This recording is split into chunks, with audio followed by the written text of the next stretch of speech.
Yo, it's ODB from OLP. This is a quick update. I'm going to maybe title this one ODB Random Updates. And I'll just go through a few things that I've got on my mind and a few things I recently picked up. I want to give a huge shout out to Hammered Weekend Wear, HAMMERD weekendwear.com. This is one of my favorite shirts. Features the golf cart bagged on the back. And of course, it's got the golf on the front. So a very cool stuff. Big shout out to the big homies over there. But if you listen to the recent episode of the podcast, I kept it really short. I could have maybe shortened it a little bit, but less than 15 minutes is not hard or is very tough for me. So thanks for those that continue to consume the content. All right.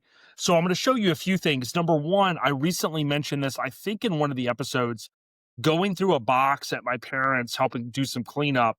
I came across this old, it was basically CIB, complete in box without the game, if that's anything, which you really want the game. But for me, collecting stuff like this, the colors of this is awesome. This will tie into another handheld here in just a moment that I want to talk about. But this was neat because this was something, I may have mentioned this, that it probably is just a distant past for me. You know, there are periods of my life where, like, you know, Sega Game Gear was a small period of my life, you know, when I was younger. And it's fun to think back to some of those things. If you were to ask me, hey, what's every Game Gear game you ever owned? I probably couldn't tell you. Although I could tell you probably what I wore to school on the third week of 1994 school year. It's just weird how my brain works. But I didn't have a lot of games, but this was one of them. And this was the neat thing that was with it. And my son was like, hey, Dad, check this out. It's really cool. And we're going to frame this and put it in his room.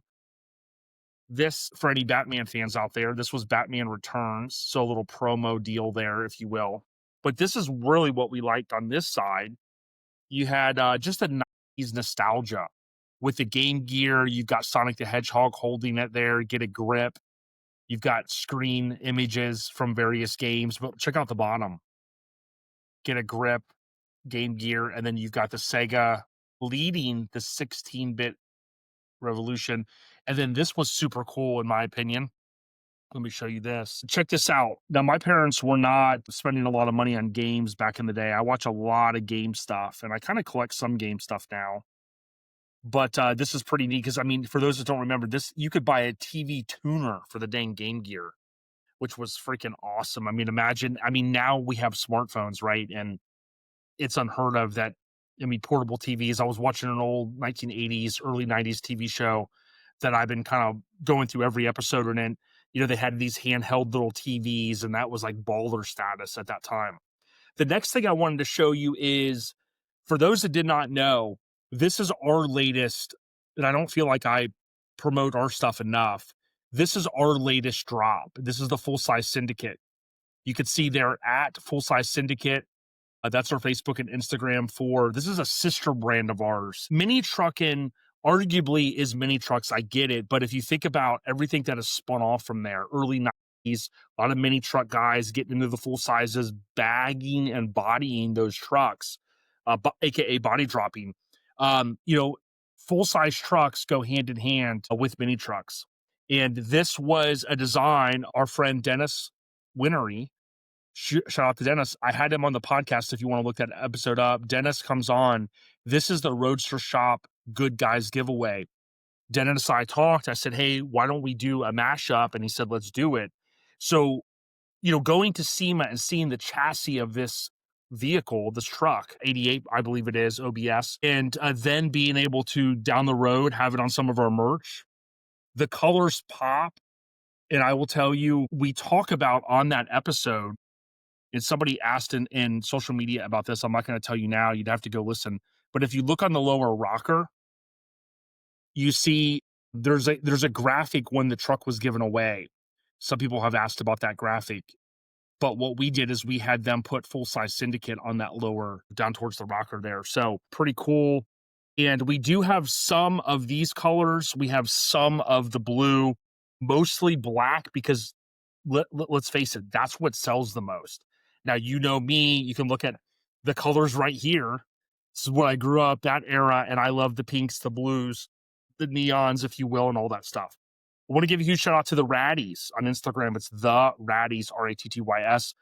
They always take care of me, and love Rusty and those guys out there. It's always cool to see the Lincoln stuff they post. They are a Lincoln family, aka club, which is kind of cool. So you can get out there with that stuff. There is also, and I thought that I grabbed them, there is also a sticker pack available. And the sticker pack is cool because you get the front logo, you get just the truck, the front logo, and you get the full artwork. So these go great. Our friend Grant Cox has an awesome OBS, and he's got this one on the back of it, and it looks fantastic. We call this one kind of Saved by the Syndicate, which is to me a nod to Saved by the Bell because of some of these colors and the aesthetics of the late 80s, early 90s, which tied in perfect to this. So Saved by the Syndicate, it's on our website, ourlifestylepodcast.com. Go check it out. Now, this next thing is something I wanted to point out to you that I saw going through Walmart. And who doesn't remember the Super Soakers? Okay. Now, I want to give you a quick fun fact about this, right? The Super Soaker was invented by NASA scientist Lonnie Johnson, okay, in 1982, while he was working on a heat pump and accidentally created a high pressure water stream.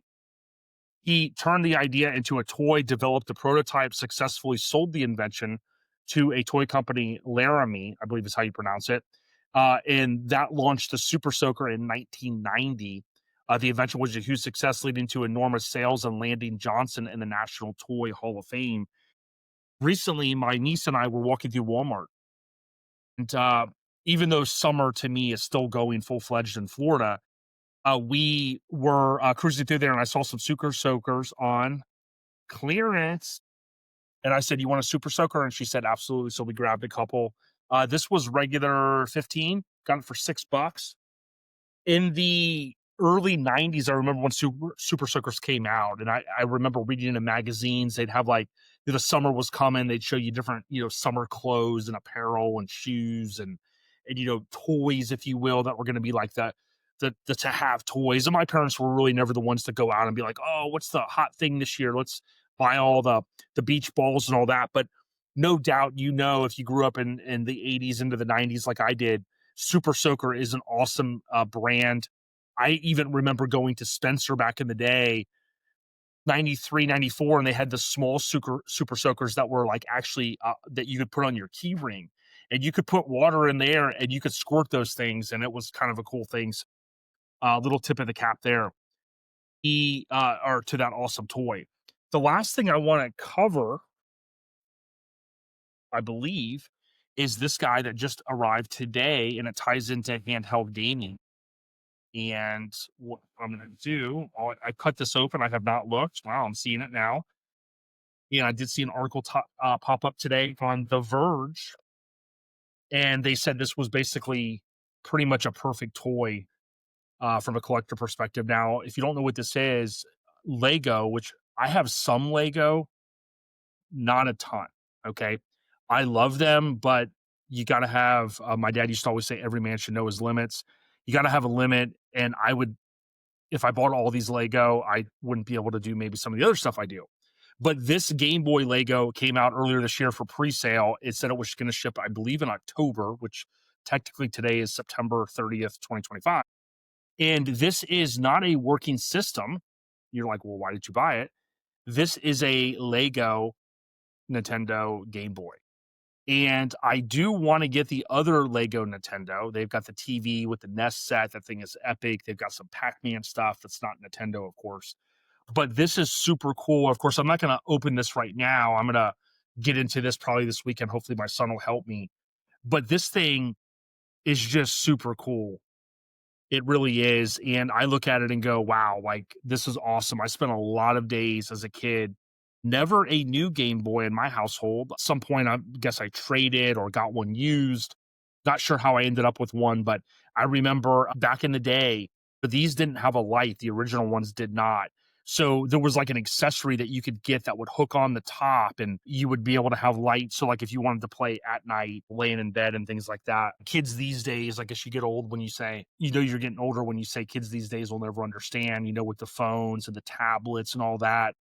pretty much kind of did away with that. Although we do have the Nintendo Switch to play, and I think that is an awesome system. I think Nintendo really did a good job with going, hey, how do we switch this up? The Wii U was good, but maybe not crazy successful. And then the Switch just really, I think, was going to be their last hurrah as far as a system goes, supposedly. I don't know how true that is, but I'll just say that it's really cool to see how far everything's come. But this is definitely a nostalgia piece. To me, it's a keep the box item. The box becomes a display, and then you've got the item, which I think has a little stand with it. But The Verge, I don't believe their website is free anymore to read and consume the content, but I believe that they have a full article. I started reading it earlier and it was pretty awesome. The last thing I want to mention are just a couple of corrections. So I did a video to highlight the Mini Truck Hall of Fame 2025 inductees. And in that video, I kind of pulled together the information pretty quickly.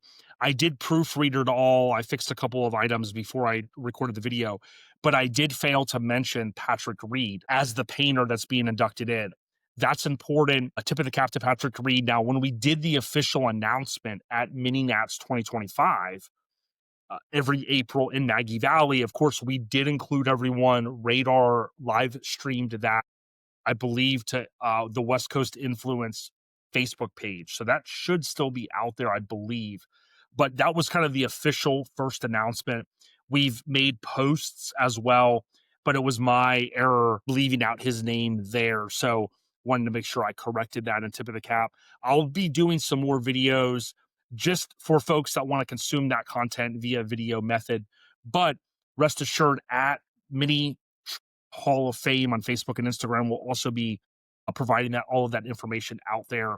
It is going to be Monday of SEMA week, which is November 3rd. And I believe the official time now is 8 p.m. It is in conjunction or during the event of the official SEMA kickoff party, which is the 17th annual, if I recall correctly. And that is hosted by Freaks of Nature. So we partner with Freaks of Nature and Shannon to have the Mini Truck Hall of Fame kind of in conjunction there. It's going to be at Atomic Golf down by the Stratosphere on that Monday, November 3rd. So to Patrick Reed and all of the inductees for 2025, congratulations. Anybody is welcome to come out. I do believe there could be a few trucks on display as normal, and I do believe it's going to be pretty epic. So much more to come. I believe those are the only corrections that I have at the moment, and those are the few things I wanted to share. If you want to leave a comment or a thumbs up, it really helps the page. Share it with the homies. Let them know to check us out. These videos will be on YouTube. All of the normal podcast episodes, we're almost to episode 400. Those will be on any podcast app or on YouTube as well. YouTube is really our primary method now for getting this information out.